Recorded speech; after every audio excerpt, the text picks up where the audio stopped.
Okay, so day one of being in Hong Kong. Day zero was yesterday, so this is the first whole day that I'm here. So I went from Brisbane to Sydney, Sydney to Singapore, and then I bought like separate tickets from Singapore to Hong Kong through this little airline called Hong Kong Express.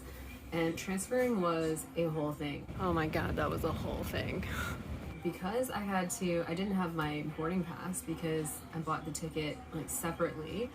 I had to actually go out of immigration just so that I could take the bus to another terminal to get my boarding pass and then go back in to get my connecting flight.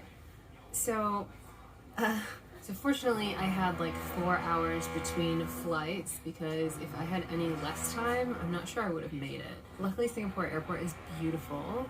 It's like its own city full of luxury brands and places to eat and that kind of thing. I didn't actually spend any time at any of this stuff because I was rushing around trying to get to my next flight. They had the most beautiful bathrooms I'd ever seen, like including in, fancy hotels and stuff. Like, it was just absolutely crazy. I didn't actually get any footage of the airport bathrooms because I thought it'd be like a little bit creepy to try and like film I was in the bathroom. You don't really want to do that. The entranceway had these plush couches. Felt like the bathrooms in like a fancy club or something like that.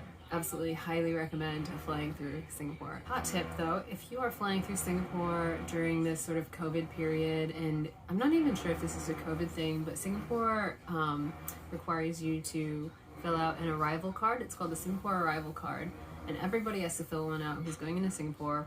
And it doesn't count for people who are just transiting through the airport unless, like me, you had to, for some reason, go through immigration to get to the other terminal to catch your next flight. So if you try and do that online, you'll be charged like 175 Australian dollars, especially if you want the quick turnaround in 1 hour. Do not do this because if you actually go to Singapore airport, there are these little kiosks with like tablets everywhere where you can just fill one out for free, and like it takes like 5 minutes. So I don't even know why they charge you so much money to do it online. I got the email like with the correct documents in like 20 minutes or something, so the whole thing just went super smoothly. So yeah, I got on the plane at 2 a.m, took off, slept on and off until I got to Hong Kong, but it was super uncomfortable. My neck had a crick in it in like every direction by the time I landed at 6 a.m. And my auntie came and picked me up from the airport, and I headed back to my grandma's house. On the way there, we stopped and got a bunch of pastries, and Hong Kong pastries are like my favorite thing, honestly. They're just like, other than maybe French pastries, I love French pastries. They are also my favorite thing, but Hong Kong pastries, they have like a special place in my heart because like they remind me of my childhood. They're comfort food for me. So like little egg tarts at Dan Tat, there's some of my favorites, bolo bao, which means like pineapple bun. I don't think there's pineapple in the bun at all, but they like the surface looks kind of crackled like a pineapple skin, I think. They're delicious. One of my favorites, maybe my top favorite, God, they're all my favorites.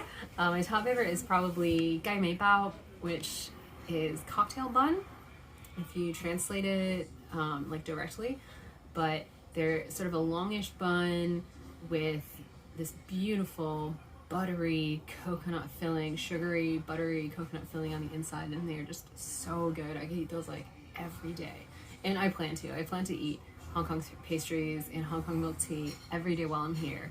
I'm here for 10 days total, so I'm just gonna like live it up. So after picking up pastries, my auntie took me up to my grandma's house and we had breakfast with grandma, and afterwards we headed back out, swung by the post office, swung by the bank, did a couple of things. Never realized how like close to everything Hong Kong is, just because it's such a small and compact little island.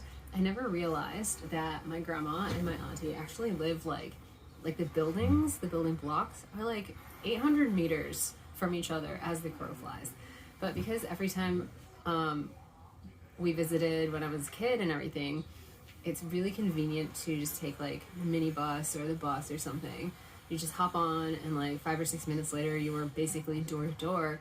I just always assumed that it was, really far away. But in reality, especially if you just like go down the mountain and cut through some of the like the buildings and things that obviously you can't drive through them, you have to take the road around. But if you just cut straight through, it's like less than 15 minutes walk. It's like a 12-minute walk, which is what I normally do at home, walking from home to the ferry station to go into the city. So it's so close, so convenient. I could just swing down there anytime I want. After grabbing a few things, did a bit of shopping, got some groceries for dinner, headed back up, had dinner, watched a movie with my grandma, and pretty much called it a night. So that was day 0 of my trip to Hong Kong.